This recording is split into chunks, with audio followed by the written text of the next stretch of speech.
revolusi, perang saja, saudara. Nabi tidak pernah melupakan akhlak, saudara. Lihat perang-perangnya Nabi kita alaihi salatu wassalam. Nabi alaihi salatu wassalam mengajarkan para sahabatnya, manakala dua pasukan sudah bertemu di medan tempur, antara pasukan Islam dengan pasukan kafir, maka panglima pasukan Islam wajib terlebih dahulu menawarkan Islam kepada para musuh, saudara. Kalau mereka terima, cukup, nggak boleh lanjut perang, saudara. Jadi Nabi di setiap medan tempur menawarkan dulu, kenapa kita mesti perang? Kenapa kita tidak sama-sama beriman kepada Allah? Kenapa kita tidak menjaga perdamaian? Kenapa kita tidak stop pertumpahan darah? Ini ajaran Nabi, saudara. Di medan perang saja, dua pasukan sudah bertemu, berhadapan, menghunus pedang. Nabi tetap membuka pintu dialog. Nabi tetap membuka pintu perdamaian. Nabi tetap, saudara, memberi kesempatan kepada lawan untuk berubah pikiran agar tidak terjadi pertumpahan darah. Saya tanya, akhlak Nabi mulia tidak? Bagus tidak? Takbir. Jadi saya mau katakan kepada mereka yang mengatakan revolusi tidak kenal damai dan tidak kenal rekonsiliasi, revolusi Anda tidak punya akhlak. Sedangkan revolusi kami, revolusi akhlak, saudara. Nah, tapi jangan lupa, di medan perang, kalau Nabi sudah dialog, Nabi menawarkan perdamaian, tapi musuh nggak mau damai, musuh tetap berkeras untuk perang, maka Nabi dan para sahabat sejengkal pun tidak akan pernah mundur, saudara. Takbir, takbir. Begitu juga revolusi akhlak kita. Tawarkan perdamaian, tawarkan dialog, tawarkan menyelesaikan persoalan bangsa tanpa pertumpahan darah. Betul? Setuju? Tapi kalau ternyata mereka tidak mau, terus-menerus berbuat zalim, terus-menerus menindas rakyat, terus-menerus merusak bangsa dan negara, terus-menerus mengkriminalisasi ulama, terus-menerus memang ingin menumpahkan darah, maka apa boleh buat, dari revolusi akhlak bisa berubah menjadi jihad fisabilillah, saudara. Takbir, takbir, takbir. Siap jihad, siap jihad, takbir. Jadi kalau kami menawarkan dialog, berarti kami tidak mau perang. Kalau kami menawarkan rekonsiliasi, berarti kami nggak mau pertumpahan darah, betul? Kalau kami menawarkan perdamaian, berarti kami tidak mau kerusakan. Tapi ingat, tidak ada kata damai dengan kezoliman. Berarti kalau orang zolim mau damai, lu stop kezolimannya, betul? Kalau nggak di stop kezolimannya, ada damai tidak? Ada damai tidak? Haram kita berdamai dengan kezaliman, saudara. Kira-kira jelas tidak? Paham semua? Maka itu saya mau tanya, malam ini ngerti tidak revolusi akhlak? Ngerti tidak revolusi akhlak? Jadi kalau revolusi akhlak menawarkan lebih dulu dialog, bagus tidak? Menawarkan lebih dulu perdamaian, bagus tidak? Menawarkan lebih dulu rekonsiliasi, bagus tidak? Bagus tidak? Tapi tidak ada kata damai dengan kezaliman, betul? Siapa zalim ingin berdamai, stop dulu kezalimannya, betul? Takbir. Tapi kalau sudah ditawarkan kedamaian, ditawarkan dialog, ditawarkan rekonsiliasi, mereka ternyata congkak, angkuh, sombong, merasa paling besar, merasa paling kuat, demi Allah, habaib ulama dan umat Islam tidak akan pernah mundur jihad untuk melawan kezaliman, saudara. Takbir. Sallu ala nabi.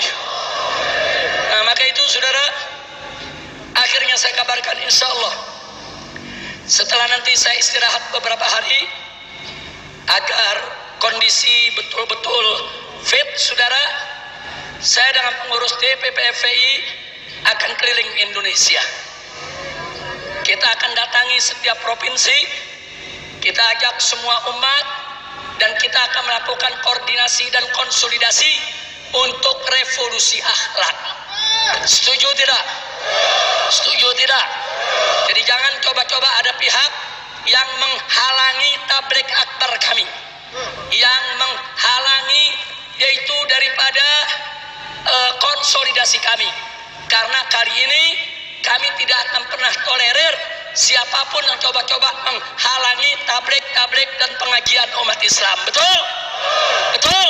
Siap jaga tabligh akbar, siap bela tabligh akbar, siap jaga pesantren para kiai, siap jaga majlis-majlis para habaib. Takbir! Kita akan keliling, kita akan sowan kepada para habaib, para ulama, para tokoh umat Islam di berbagai daerah, saudara, untuk memantapkan langkah dalam rangka revolusi akhlak. Karena kita tidak bisa melakukan revolusi akhlak, saudara, kalau tidak mendapat dukungan para habaib, para ulama, para kiai, dan umat Islam di berbagai daerah. Itu yang pertama. Yang kedua, jangan pernah berpikir revolusi akhlak kita memakai senjata untuk perang. Tidak. Saya katakan sekali lagi tidak. Kecuali kalau musuh pakai senjata nembakin kita.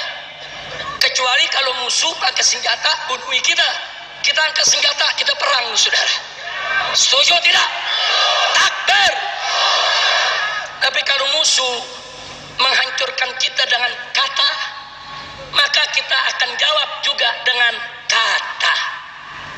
Kalau musuh mau menghancurkan kita dengan ekonomi, maka yuk sama-sama kita lakukan gerakan ekonomi umat Islam.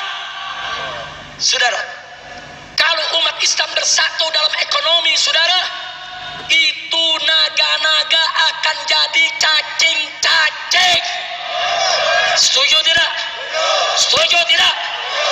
Ini revolusi termasuk yang akan kita jalankan, saudara. Di mana akhlak kita kalau hanya belanja kepada orang kafir, sementara warung-warung umat Islam kita tinggalkan? Betul? Betul? Saya mau tanya, kita belanja ke warung orang kafir, warung umat Islam kita tinggal, berakhlak tidak? Berakhlak tidak? Nah, jadi mulai saat ini, saudara, saya mau ajak semua, ayo belanja sesama umat Islam, ayo belanja ke warung-warung tetangga, saudara, ayo. Dan jangan main riba, saudara, karena naga-naga kafir tersebut kekayaan mereka dari hasil riba. Mereka kumpulkan uang kita, mereka ribakan. Jadi mulai saat ini tinggalkan riba. Karena riba ini kalau kita tidak tinggalkan, ada ancaman dari Allah. Allah berfirman, fa'dzanu biharbin minallahi wa rasulih. Umumkan, kata Allah, perang dari Allah dan Rasulnya. Allah dan Rasulnya memerangi pemakan riba, pemain riba, saudara, penyembah riba. Maka itu jauhkan dari hidup kita persoalan-persoalan riba, saudara. Insya Allah nanti dalam waktu dekat, saudara, insya Allah kita akan paparkan kepada umat langkah-langkah revolusi akhlak apa yang harus kita lakukan bersama. Setuju tidak? Setuju tidak? Tapi jangan lupa, sebelum kita bicara revolusi akhlak di bidang muamalat, kita harus terlebih dahulu revolusi akhlak di bidang ibadat. Artinya, yang kemarin sholatnya sudah bagus, maka mulai saat ini dan seterusnya sholatnya harus lebih diperbagus lagi, saudara.